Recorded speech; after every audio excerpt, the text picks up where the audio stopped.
उद्धव ठाकरे खेमे के जो 6 सांसद हैं वो ओम बिरला से मिल चुके हैं। वो एकनाथ शिंदे की पार्टी 22 जून को ज्वाइन करेंगे। मैं ऐसे सांसदों को अग्रिम बधाई देता हूं कि कम से कम देर ही सही, कम से कम उनके विचारों में परिवर्तन आया कि जो भारतीय जनता एनडीए है वो देश की भारतीय संस्कृति को स्थापित कर रही है, देश के निचले पावदान पर रहने वाले जनता को विकास की धारा में लाने के लिए सारे कार्य। किरण रिजिजू ने कहा है कि जो अभी जिस तरह से जो सवाल और संजय राउत के जो आरोप थे उस पर उन्होंने कहा है कि हर सांसद को अधिकार है कि वो अपना भविष्य खुद तय करे। जो सांसद है वो अपने आप जनता के द्वारा चुना हुआ है, वो उसको अपना भविष्य तय करना उसकी जिम्मेदारी है। कल आप लोगों ने भी कहा था कि आपके टच में भी तमाम समाजवादी और कांग्रेस के सांसद हैं।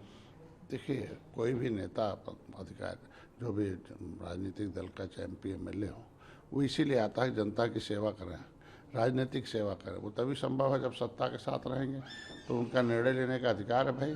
जब हमने जनता को वादा किया है तो जनता को वादा पूरा सरकार के साथ मिलकर करेंगे। और सबको अधिकार है कहीं रहने का, देश के अधिनियम बना हुआ अधिकार है।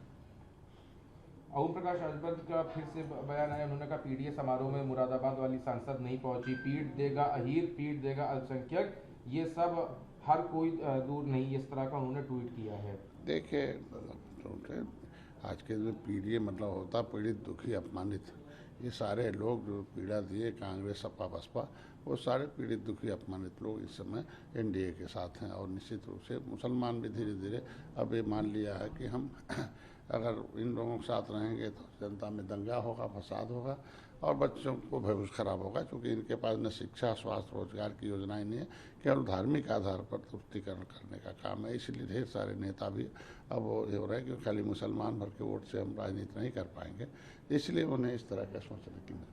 Sir, all India Muslim personal law board के सदस्य हैं मौलाना सज्जाद नौमानी, उन्होंने कहा है कि हिंदू जो है वो बहुसंख्यक नहीं है भारत में। उन्होंने कई और उसके बारे में बोलते हुए ये बयान दिया।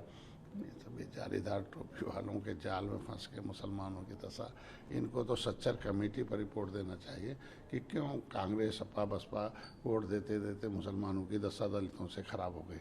इससे जिम्मेदार लोग हैं, इसीलिए उस छुप जाए इन लोगों की नाकामी, इसलिए ऐसा उल्टा पुल्टा बयान देते रहते हैं।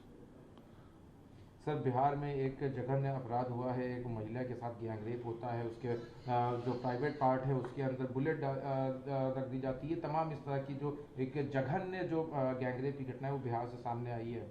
इसकी कड़ी निंदा करते हैं और हम पीड़ित परिवार के साथ हमारी सरकार है।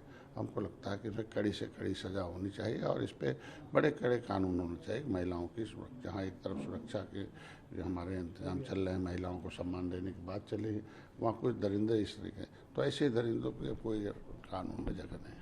आखिरी सवाल है, नीट की परीक्षा दोबारा जो होनी है उससे पहले दिल्ली हाईकोर्ट में एक बड़ी सुनवाई होनी है। टेलीग्राम पे पाबंदी जो भारत सरकार ने लगा दी उसको लेकर दिल्ली हाईकोर्ट में मामला चल रहा है। लोगों का कहना यह है कि इस पर पाबंदी नहीं होनी चाहिए। हालांकि सरकार ने इस पर अपना पक्ष रखा है कि टेलीग्राम एप्लीकेशन के द्वारा ही तमाम जगह पे देखा गया है कि पेपर लीक हुए, इसलिए लिहाजा उसको एग्जाम के दौरान प्रतिबंधित कर देना चाहिए। सरकार ने जो निर्णय लिया वो ठीक है, क्योंकि न्यायालय क्या निर्देश देता है उसका अनुपालन होना चाहिए, क्योंकि जनता के साथ सरकार का खड़ा रहना अनिवार्य है।